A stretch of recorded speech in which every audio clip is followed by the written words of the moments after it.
The following is a Hoop Ball presentation. What's up, everybody? I'm Najee Adams, And I'm Hunter Jacobs. and you're listening to the Hoop Ball Nets podcast.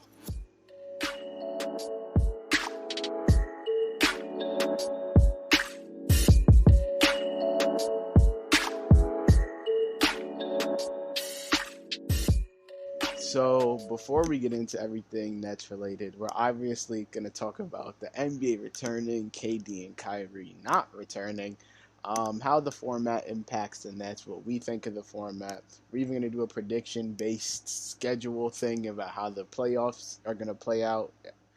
But before we get into that, we wanted to address what's going on in our nation right now when it comes to the Black Lives Matter movement and the killing of George Floyd. I think it would be tone deaf for us not to address it. And personally, I know I can speak for me and Hunter when I say that we 100% stand with the Black Lives Matter movement, in favor of the Black Lives Matter movement. Me personally, I am a black man who has been racially profiled, so I understand why people are out there protesting, and I've been an avid supporter of everything that's going on my Instagram. If you follow me on Twitter, then you obviously know where I stand.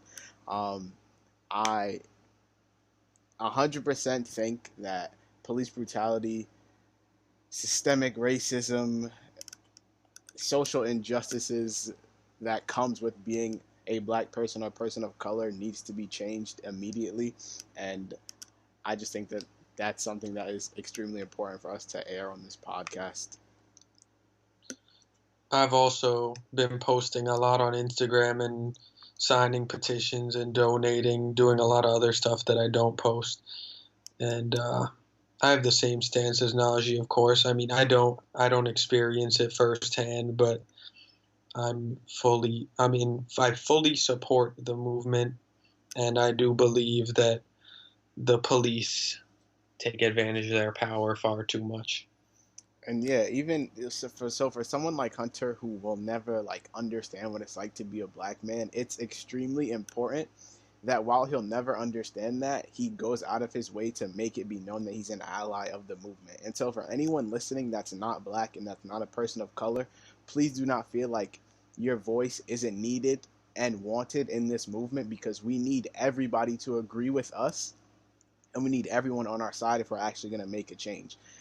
Because if you're silent in acts of oppression, then you're no better than the people that are oppressing. So with that being said, let's get into the Nets news.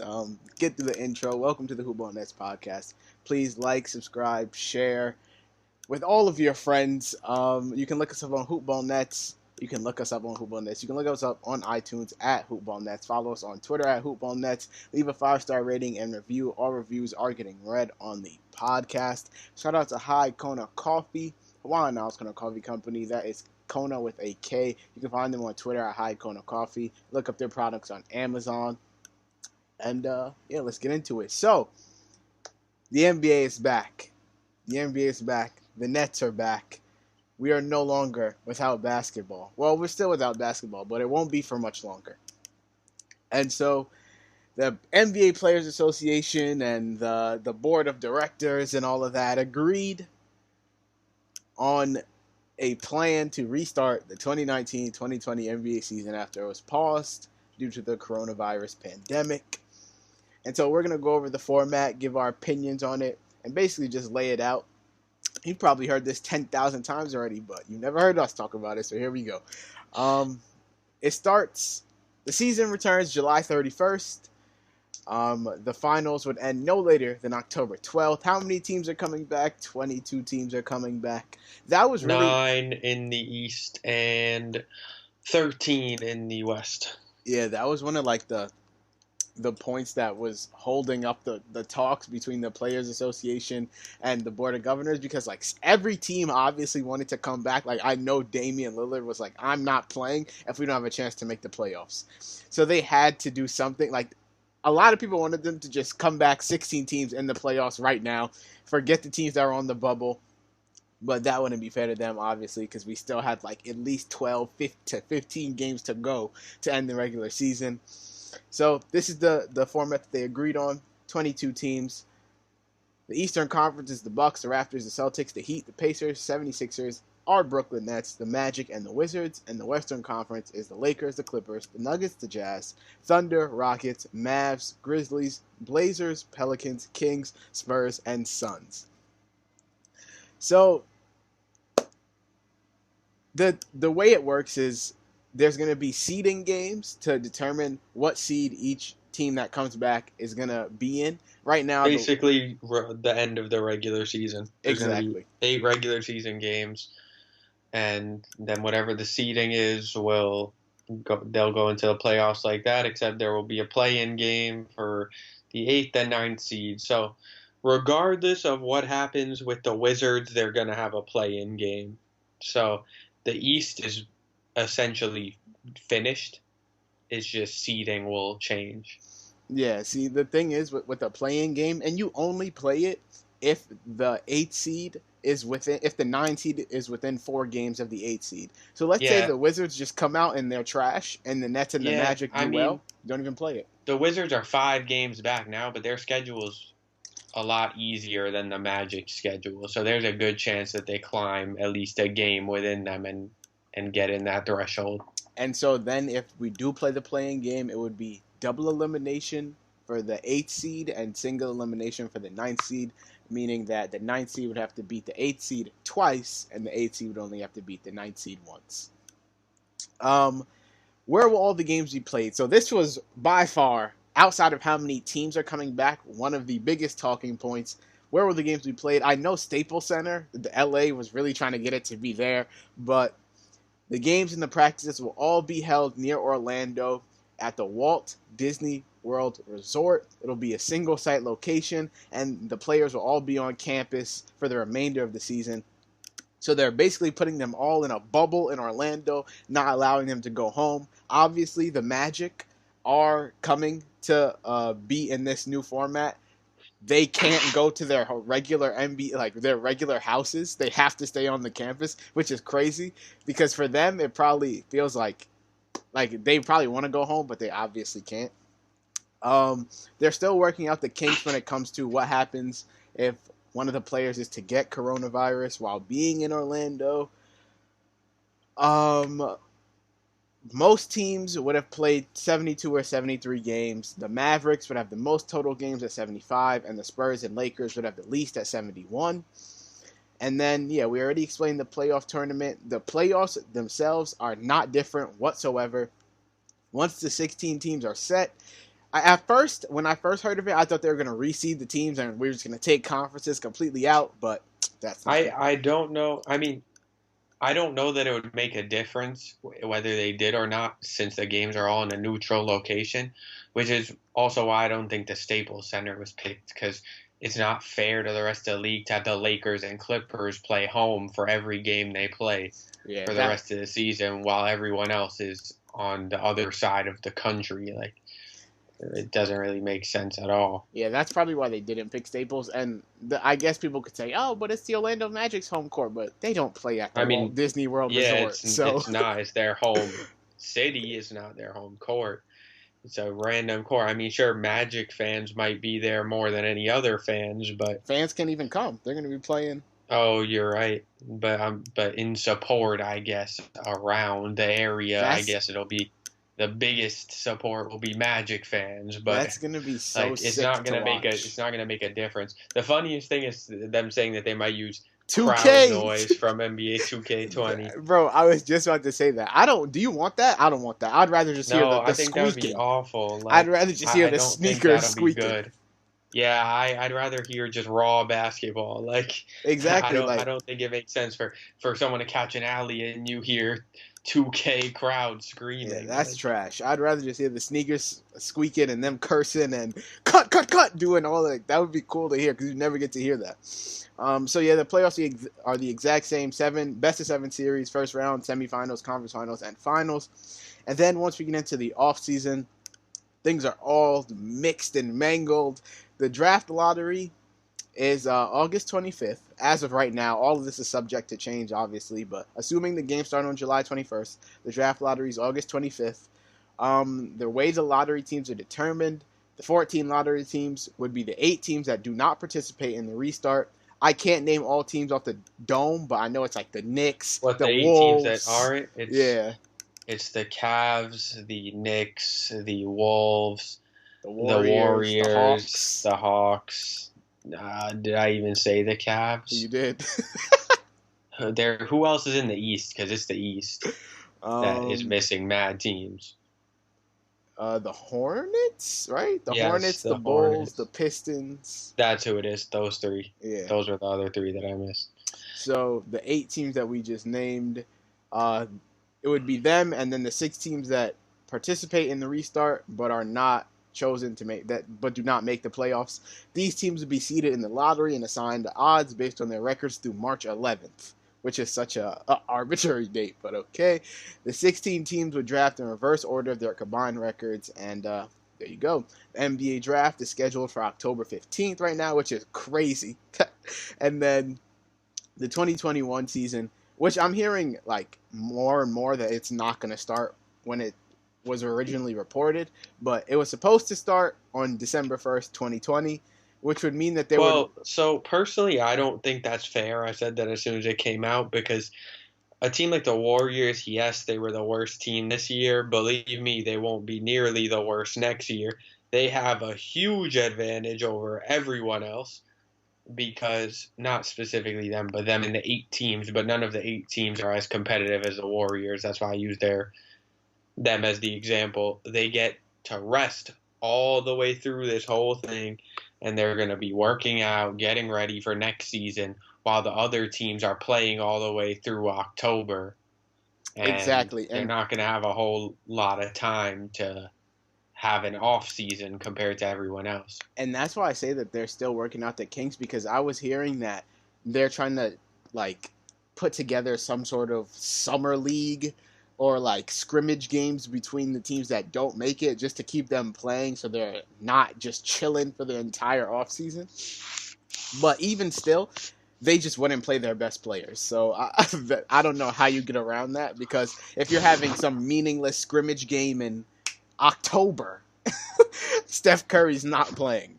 So I don't understand how that would help in any way, but in that way it is unfair to the teams that are playing. But going through the rest of the schedule, June 21st, all the players are supposed to report, which is in like, 2 weeks, a week and a half. June 22nd, they all get tested for coronavirus. June 30th, they all start training camp in their respective locations, which was, I know that was a problem for the Nets, because as of right now, the Nets have the most reported cases of any NBA team, which is only like 4, but still. And their training facility being in Brooklyn, which is still a hot spot, New York being a hot spot itself for COVID-19, I know that they were saying that they would rather just go to Orlando instead of training on June 30th in Brooklyn and then risking going to Orlando and getting everyone sick. They might as well just go to Orlando and train there. Yeah, I don't really understand that part. Like, why don't they test them? Like, it's tough because they're going to test them and then let them play ball where in their normal city and then go to Orlando. And then what happens if the results are bad? Then what's the setback? Yeah, that's what I'm saying. They're still working out all the kinks. So this is just a tentative schedule right now. Training camp, like I said, would begin June 30th, and then July 7th, all the NBA teams would travel to Orlando. July 31st would be the beginning of the season. I guess that's the period they're saying if someone has it that they stay quarantined from the 7th to the 31st. Yeah. Because that's more than 2 weeks, so I guess that's what their plan is. And they were also saying like a team, if someone has coronavirus, if they get it while they're playing, they would quarantine them, and then they would let the team pick someone else up. But then if I was them, I would rather just let the player quarantine and bring him back when he's ready. because why would I bring in a player that knows nothing about the system or the plays or anything when I could just wait 7 to 14 days? Like, that's what I would rather do, but I guess to each his own. And then the start of free agency is supposed to be October 18th. Training camps for next season start November 10th, and then December 1st was supposed to be opening night, which would mean there's like less than 2 months in between free agency. There's less than 2 months in between Game 7 and December 1st. So that is in itself a 2-month off season is crazy, but I personally believe they're probably going to move it back to like somewhere around Christmas, because that's when that's when like the best NBA games are played anyway. So you might as well have the season opener on Christmas. But when we look, my personal thoughts on it, I think it's the best that they could have done in this with the situation they have. Obviously, it's not perfect. It never will be perfect. We're gonna have to live with it being some flaws in the system. But I personally like it. What do you think about it? I mean, I think it's the best thing that they could have done without waiting till next season to play again and just canceling this one. This is probably the best case scenario. Exactly, because if you bring back 30 teams, it makes no sense, because the 8 teams that are not going to make the playoffs are playing for no reason. That's what I was saying. You said, like, sure, everyone wants to play, but Steve Kerr said that nobody in his organization cares to play at all. And he doesn't want them to play. Like, because they were by far the worst team. They have nothing to play for. They just want to play next year. And honestly, they probably don't even want to win, because they're tanking. So yeah, it's better for them this way. Yeah, teams like the Warriors would not care. The Hawks care because they're young. Like, the whole roster is 21, 22 years old. That's why they want to play. But teams like the Warriors that have experience and were hurt this year, they really did not care at all. And so now we'll take a look at, so first of all, the way that they're coming up with the 8 games that each team is going to play is basically they're taking what their schedule would have been and taking out the 8 teams that didn't make it. So they'll just be playing amongst each other. So the net schedule is going to end up being the Clippers, the Kings, the Wizards, the Celtics, the Magic, the Clippers again, the Magic again, and then the Blazers. Which, when you look at it, all in all, is really not that bad. When you look at a team like the Wizards, they have horrible luck. Because their schedule is Celtics, Thunder, Sixers, Nets, Bucks, Celtics, Suns, Bucks. They play the Bucks twice. The only thing that the Wizards have in their favor is that the Magic schedule is also insane. So they're 5 games back, and they'll need to make up 1 game on the Magic. And the Magic schedule is the Pacers, Kings, Nets, Pelicans, Sixers, Raptors, Lakers, probably. So the last game is Lakers or Blazers. And that's probably a 2-6 or 3-5 if they get the Blazers instead of the Lakers, maybe. Which I think the Wizards can win 2, but it's whether they can win 3 to gain a game and get into that threshold to have to play in. The only way that this works out for the Wizards is if, let's say, by the time they play Bucks, Celtics, Suns, Bucks, the Bucks are already locked up. They don't need to play for anything. So let's say they start sitting Giannis. Let's say the Celtics are firm in their position. They start sitting Tatum. The Suns. I don't think any teams are going to sit anyone. You don't think? At all in the 8 games? No, because they need these games to warm up for the playoffs. These are all warm up games. Like, there's nothing to rest for anymore. They've rested for months now. Yeah.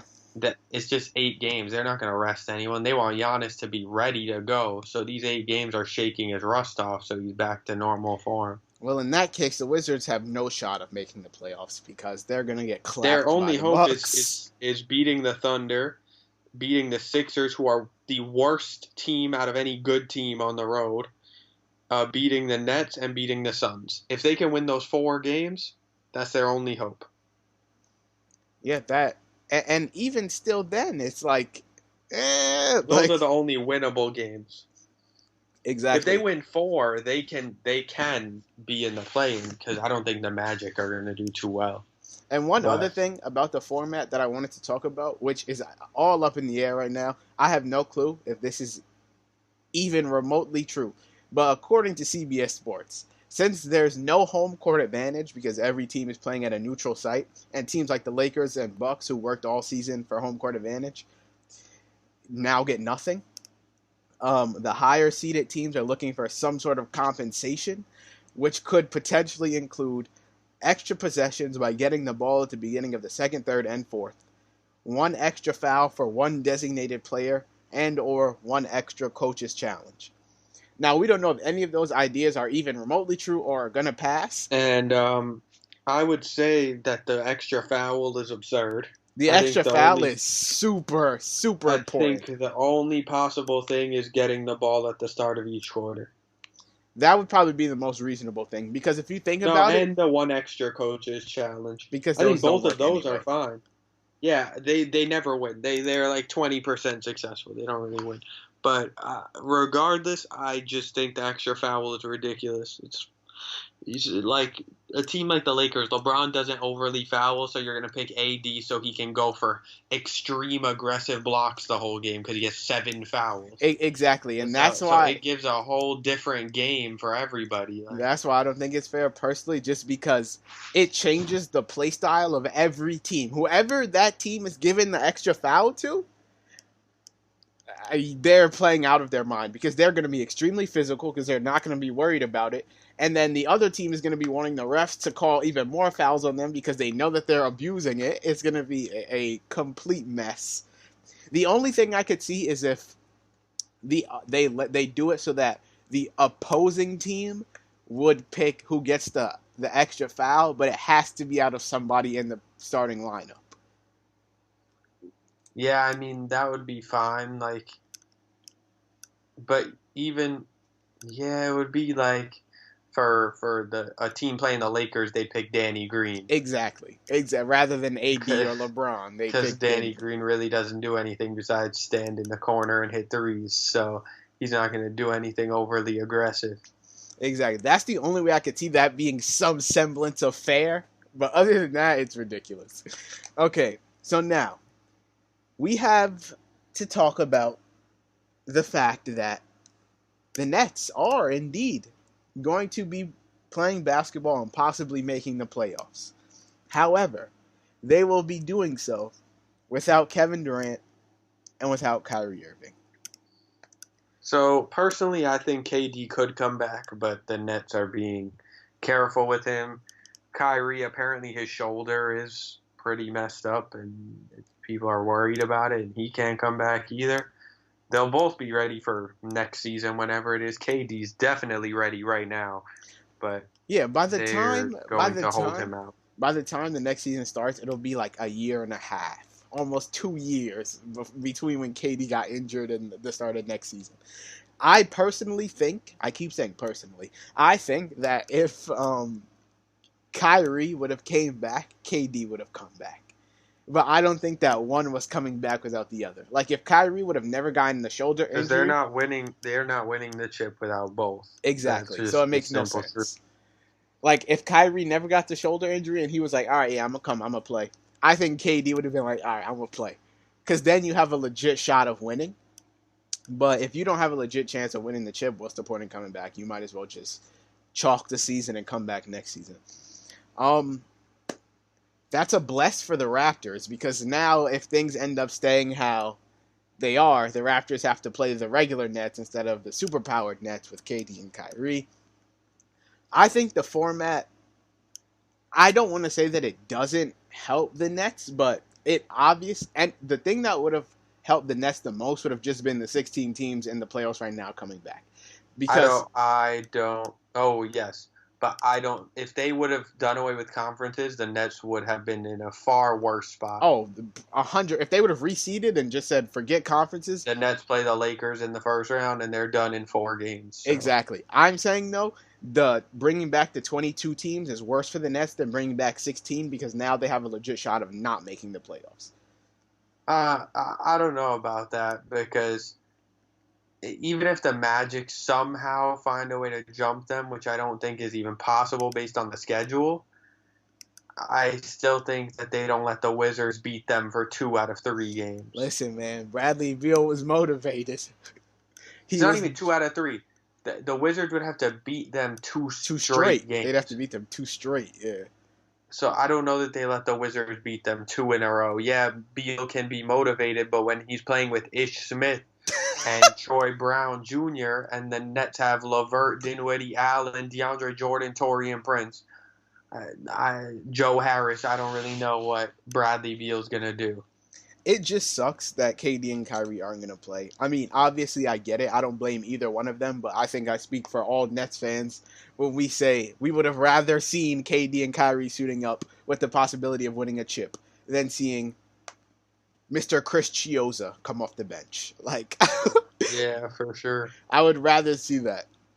Speaking of Chiozza, so the way that they're doing it is still up in the air, obviously, but they're allowing teams maybe to sign players to replace injured players with active players. And so that would mean that the Nets would have 2 roster spots who would be open because KD and Kyrie's injuries.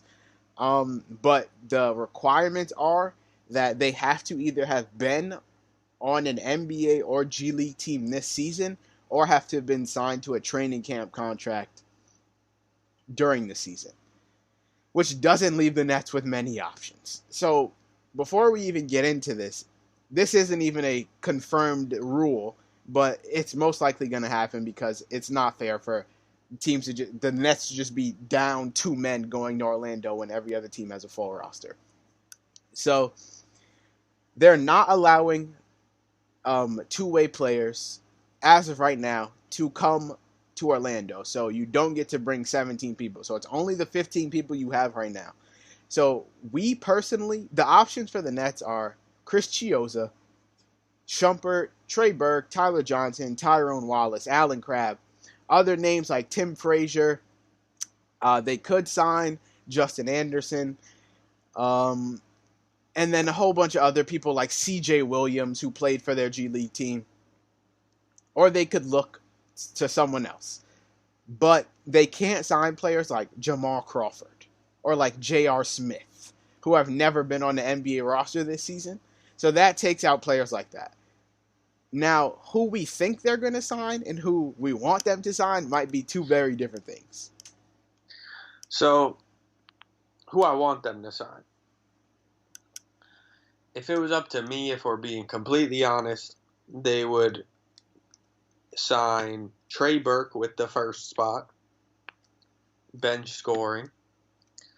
And then the second spot, I'm torn on it, but I'd probably say Shumpert. For me, it would be between Shumpert and Chiozza. They could also sign Isaiah Thomas. Just putting that out there. Yes, but I think the best options would probably be Trey Burke and Iman Shumpert. And so, for me, who I think that they're going to take, I like Trey Burke.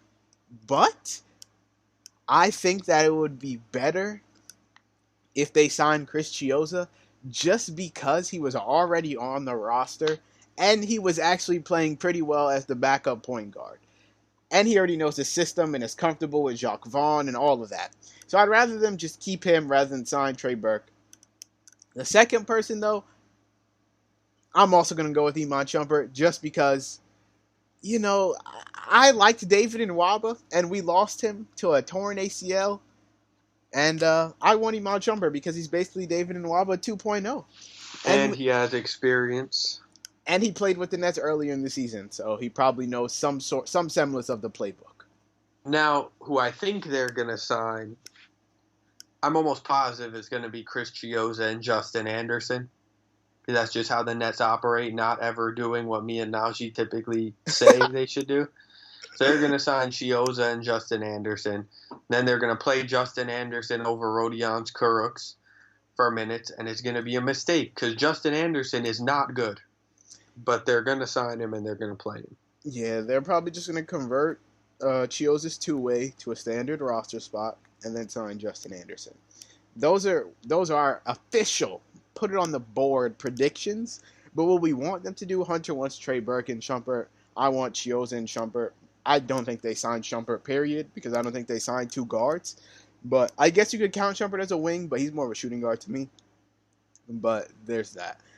Also, like I said before, Isaiah Thomas is a dark horse. I don't think they would sign him just because the Nets already have a whole bunch of scorers like Dinwiddie and Karras who love to have the balls in their hands, who love to have the ball in their hands, and I don't think they'd want to add another one in Isaiah Thomas. So there's that.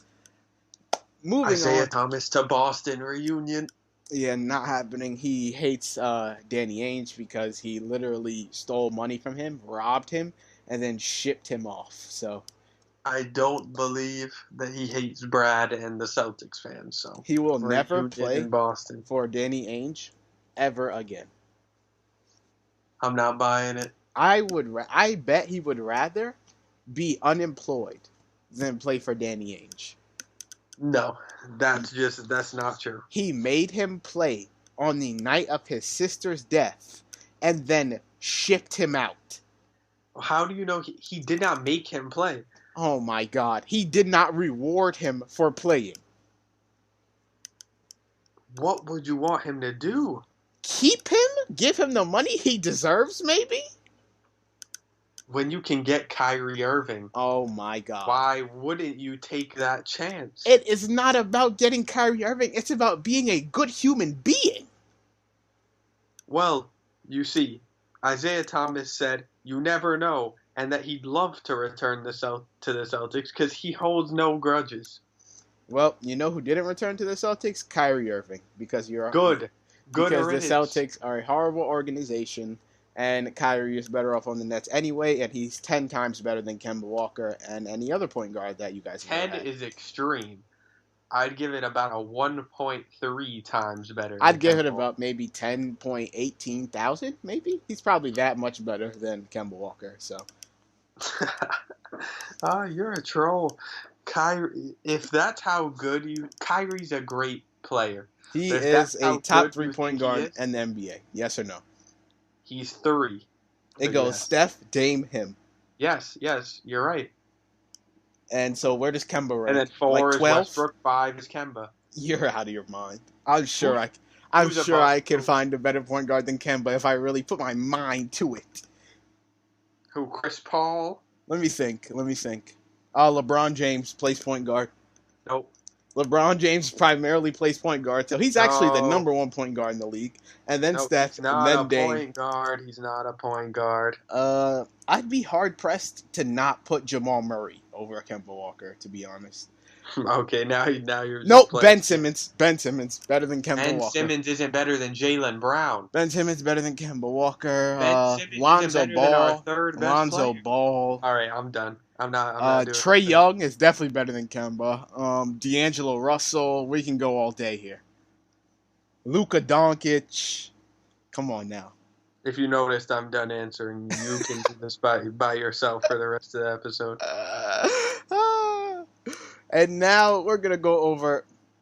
Actually, we kind of already went over the next schedule. We don't think that the Wizards are going to catch up to either the Magic or the Nets because their schedule is ridiculously hard. If you don't remember it, let me just go over it one more time. The Wizards' schedule is Celtics, Thunder, Sixers, Nets, Bucks, Celtics, Suns, Bucks. Play the Bucks twice. Play the Thunder once. Play the Celtics twice. Play the Nets. And then play the Sixers. I said the Sixers twice. Haha. And while the Nets, on the other hand, they do play the Clippers twice. But then outside of that, they play the Magic twice, which should be a good win for them. If they can beat them twice, then they basically lock up their position as a 7th seed. Play the Wizards. It won't really matter whether they win or lose, depending on if the Wizards' schedule goes how we think. And then the Celtics, they'll probably lose that game.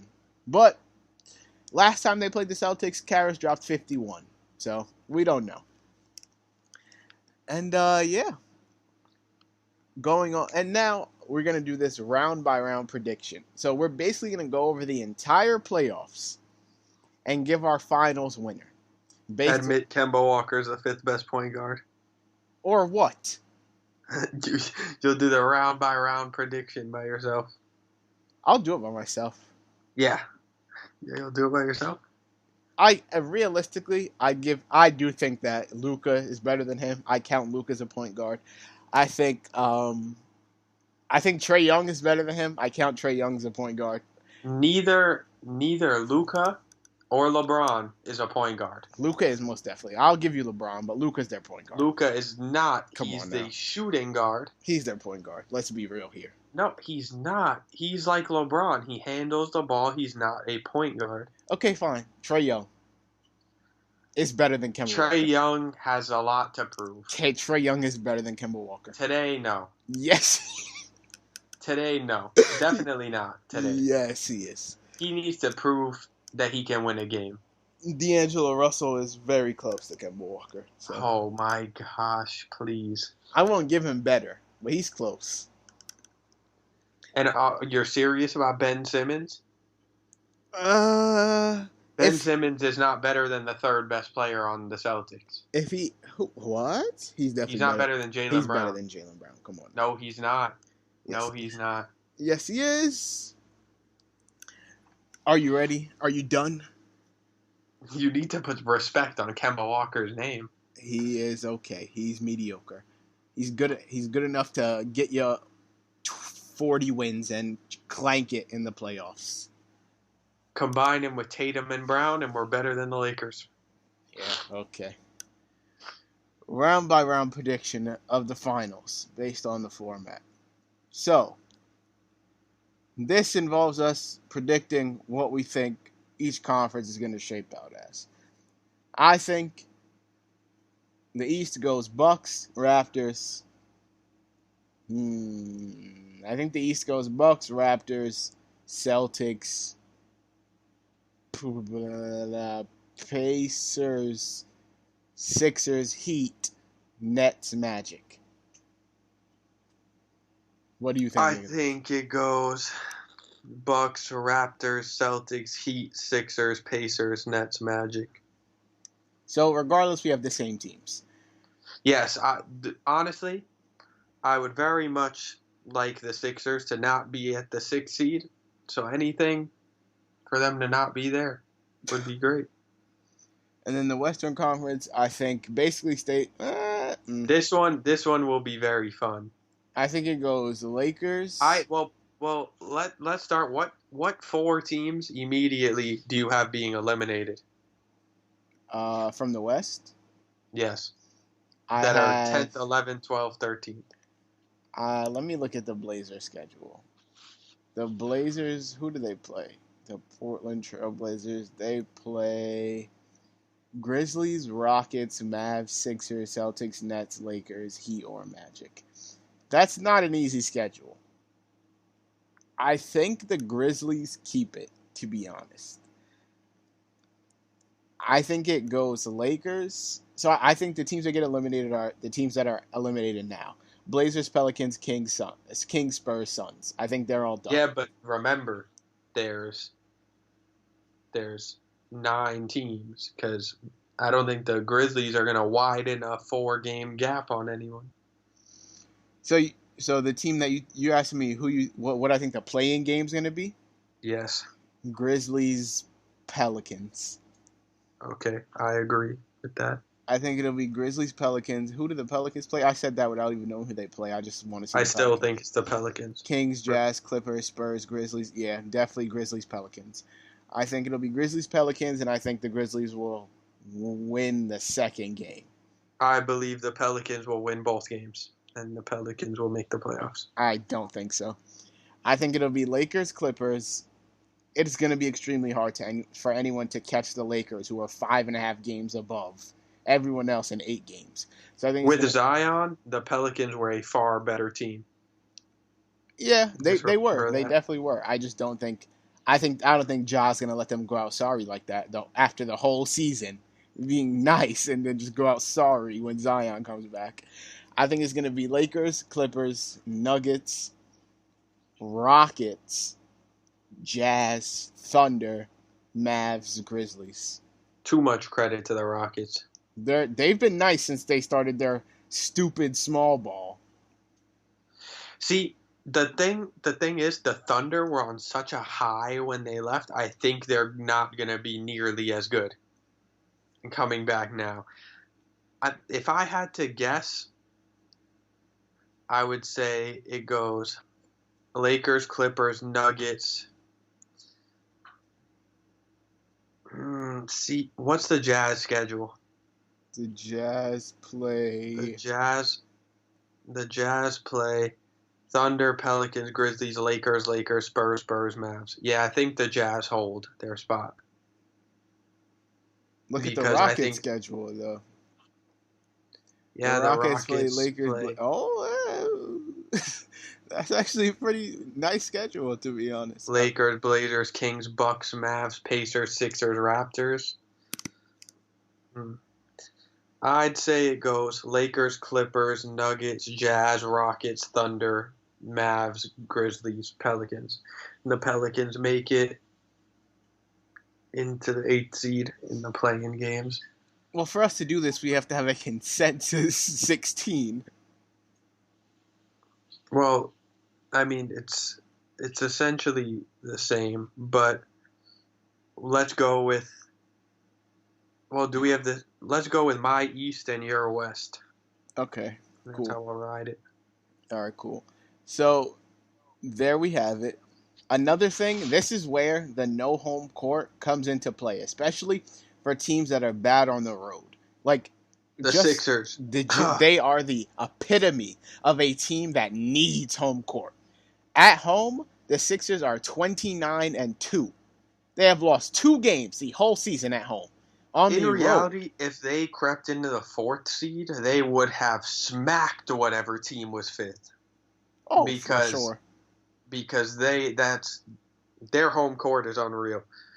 And then they would have ran into the Bucks and got destroyed.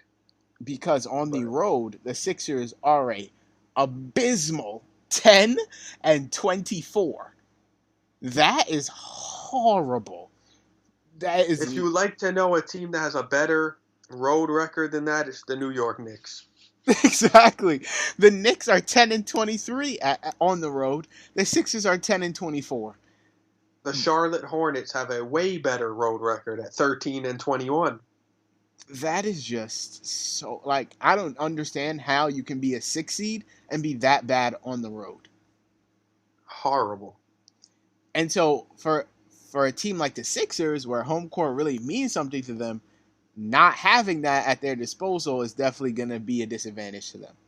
But we'll start with the East. So our matchup was what? Bucks Magic? Bucks Magic, they Bucks in 4. Sweep them in 4. Giannis has no less than 28 in any of the games. Raptors, Nets. Raptors in 6. I say Raptors. Believe me, if KD and Kyrie were playing, it would be Nets in 5. It'd be Nets in 4. It'd be Nets in 4. The Raptors are way. Now I'd give Lowry and Siakam a game. I'm not giving him a game. KD remembers that the Raptors were the last team he plays. He's giving them 40 a night. So yeah. But for now, Raptors in 6, maybe 7 if the Nets can push it. I so badly want to say Nets in 7, but for the sake of this, they'll technically be in Toronto for Game 7 in terms of home court, but it's not. But if they have a home court rule, we'll see what that is. Wait, yeah. So how does that work? So do all the teams practice at the same time in the same place? How does that if there's only certain facilities for stuff like that? I wonder how that works. Also. So I asked you this last night. Is the league just forever on a different schedule? No, I think next season will be shortened to whenever they start to April, and we'll just run that way. Because if it's not like that, then the whole the NBA schedule as we know it is just completely ruined forever. I think they'll shorten next season to a lockout year, December to April. Yeah, that has to be what they do. Or just take 2 weeks off this season, 2 weeks off next season, and then eventually you'll get somewhere back around where it usually starts. And so then we have Celtics Sixers. I say the Celtics win in 5. No. Well, it's based on my East. It's Celtics Pacers. Oh, so then I say the Celtics win in 6. Celtics in 4. We swept them last year. We'll sweep them again. They're not a good team. Heat Sixers. Yeah, it's Heat Sixers with Heat as the 4 seed, and the Sixers are terrible on the road. Heat in 6. Yeah, I say Heat in 7. Heat in 7. Maybe 7. I think Jimmy's just gonna have a special agenda to put them in their place. Embiid versus Bam is gonna be a nice matchup. I don't know who's gonna guard Ben Simmons. But Yeah, that's the thing that he do really well on Embiid. Ben Simmons is not a good basketball player, and then you have Tobias Harris. Yeah, I don't know if they're gonna put Jimmy on Ben or Jimmy on Tobias. So when I say Ben Simmons is not good, look, he is good, but he's so easily game planned against. I don't think until he can shoot threes Giannis can knock down a 3. He needs at least to be respected at that level, whatever that is. And right now, teams can literally just sit 5 in the paint and play against the Sixers. I don't think anyone that's listening to this podcast right now likes Ben Simmons based on his history or last year and last year's playoffs. I know I hated Ben Simmons. I personally don't think that he's good at all. I'd rather take most players over him when I'm starting a team. So then going to the next round, it's the Bucks versus Heat. Bucks in 5. Bucks in 6. I'd give Jimmy a couple. Bucks in 6. Bucks in 6. And then Raptors, Celtics, and I say Celtics in 7. Celtics in 7, I'll give you that. And then Celtics, Bucks in 6. I'm running through the matchup in my head. Okay, say it out loud so it's not just dead air. Kemba versus Bledsoe. Kemba wins. Not by much. Who do they start at the 2? DiVincenzo? Or Wesley Matthews? Does Middleton not start at the 2? He starts at No, the Middleton 3? starts at the 3. They start Giannis at the 4. Who starts at the 2? That's tough. Just say DiVincenzo. Yeah, DiVincenzo, Jaylen Brown, Tatum, Middleton, Tatum. No, Hayward. I lied. Hayward, Middleton. That's close. Middleton gets it. Yeah. Tatum, Giannis gets it. Yeah, exactly. But Tatum can hold his own. Don't you worry about Brook Tatum. Lopez versus Daniel Theis. And Daniel Theis had a better season than Brook Lopez by quite a bit. And you're going to underrate him. But Daniel Theis is better than Brook Lopez. Daniel Theis isn't winning the Celtics the chip. So yes, and our bench has Marcus Morris on it, and theirs has George Hill. Celtics in 7. A healthy George Hill. It's going to be Bucks in 6. And Celtics so we have the Bucks in the finals. So Celtics in 7. Celtics all right, so rock, paper, scissors me. How are we going to do this? Rock, paper, scissors says, and then we say it. Well, it's going to be delayed. No, it's not. It'll be fine. All right. Call it. Rock, paper, scissors says shoot. Rock. Paper. Oh, it's 2 out of 3. It's 2 out of 3. Okay. Rock, paper, scissors says shoot. Rock. Scissors. Yeah. Yeah. Yeah. Rock, paper, scissors says shoot. Scissors. Let's go. Celtics in 7. Celtics in the finals.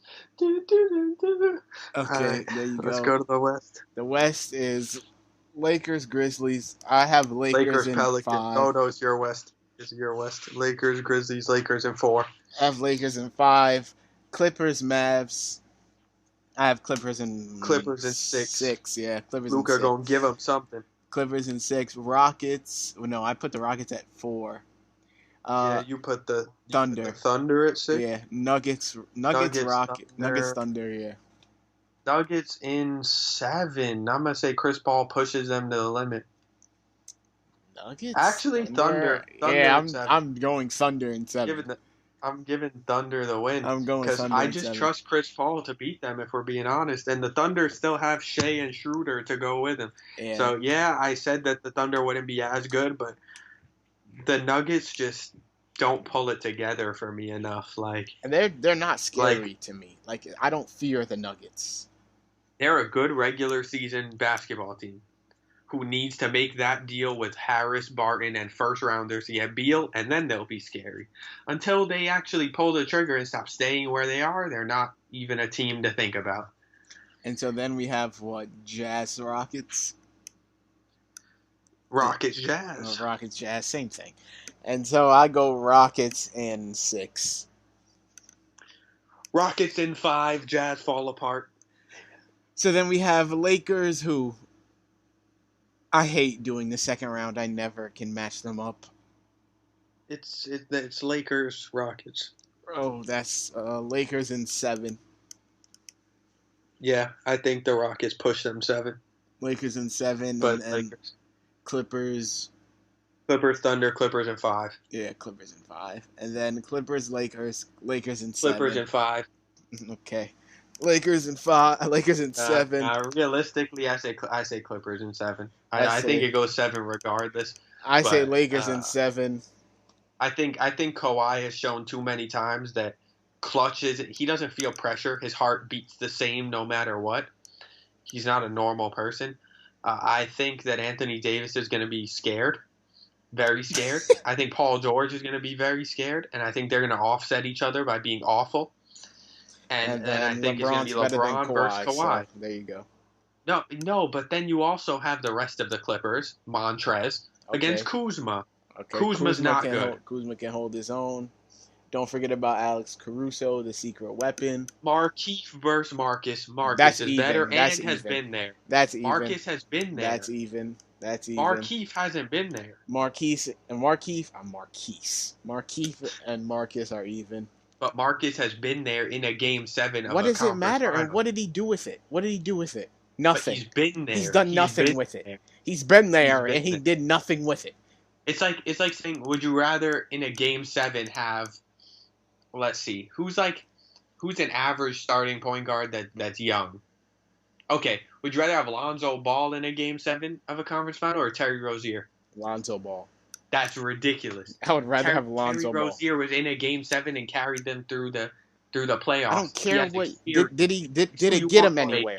Did it get him anywhere? Did that carrying get him anywhere? No, it got him on a trash Hornets team where he is now trash. So I would rather have $85 million. I would rather have Lonzo Ball. $85 million contract. Okay, yes, financially it worked out, but in his entire NBA career, Terry Rozier has done nothing.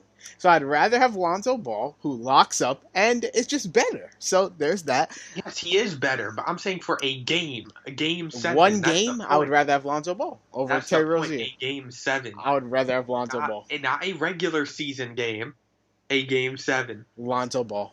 So in a game 7, you don't want Kawhi Leonard?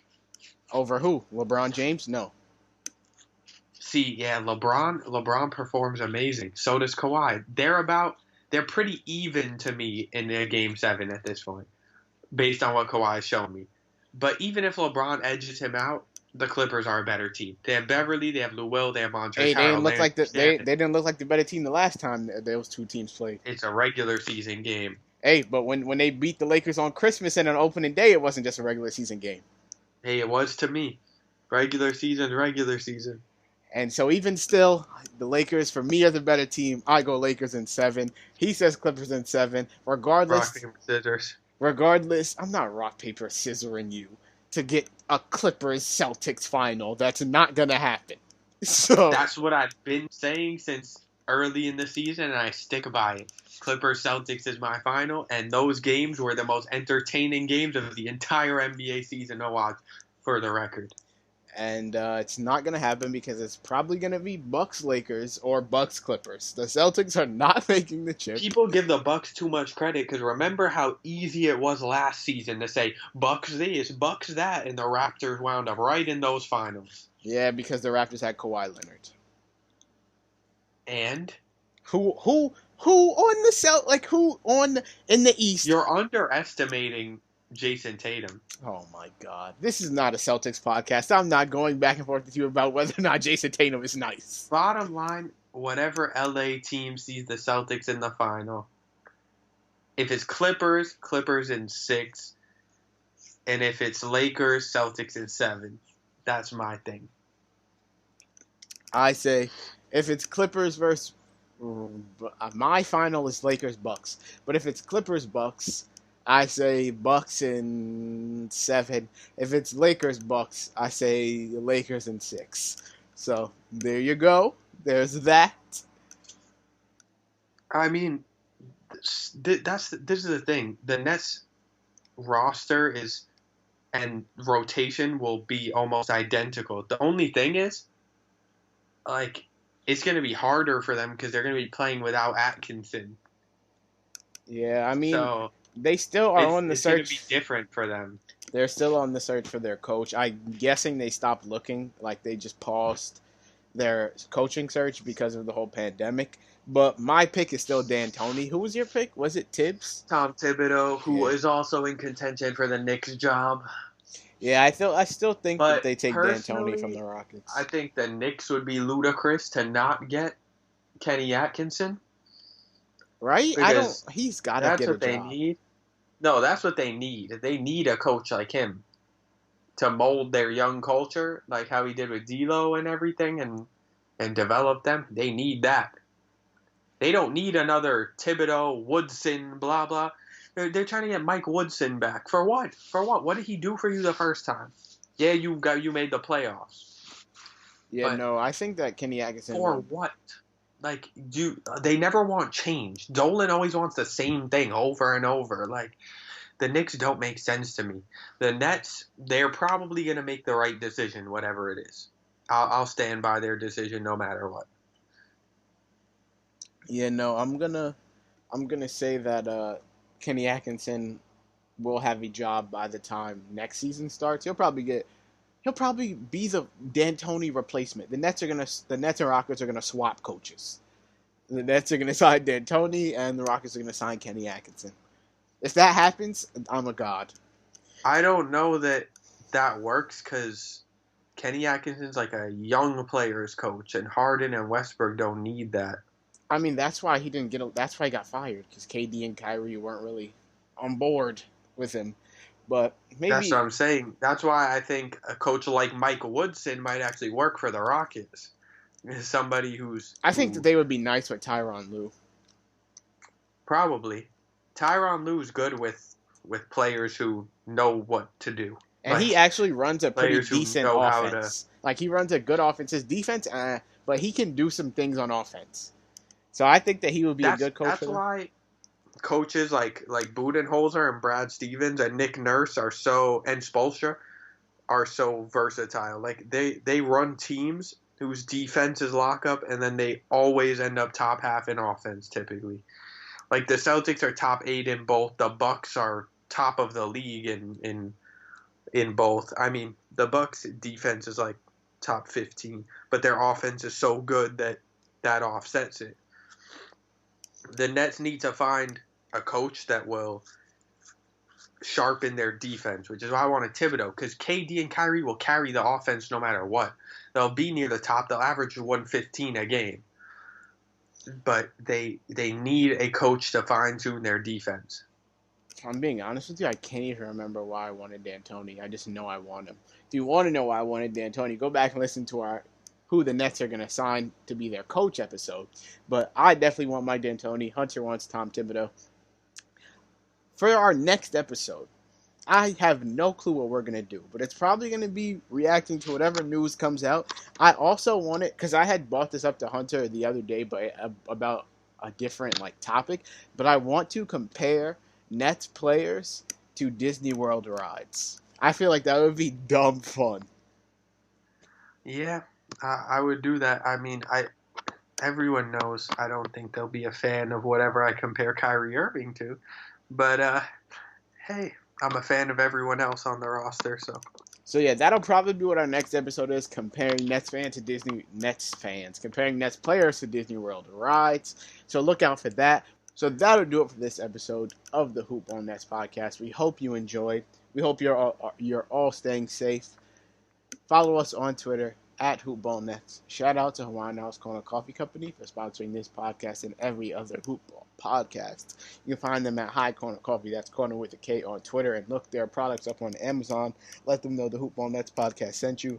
Make sure you subscribe to us on iTunes, Spotify, Stitcher, wherever you listen to your podcast. Leave a 5-star rating and review on iTunes. Shout out to the listeners that listen to us from like Honolulu, Germany. We got to look at our like analytics the other day, and we have listeners from like Germany, Honolulu, Connecticut. Yeah, there was someplace else I can't remember, but it was like the Dominican Republic. A lot in Brooklyn. Oh, some in like Canada.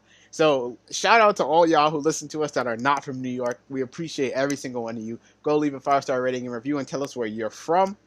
And yeah, that'll do it for this episode of the HoopBallNets podcast. We hope you enjoyed. We'll see you all next time.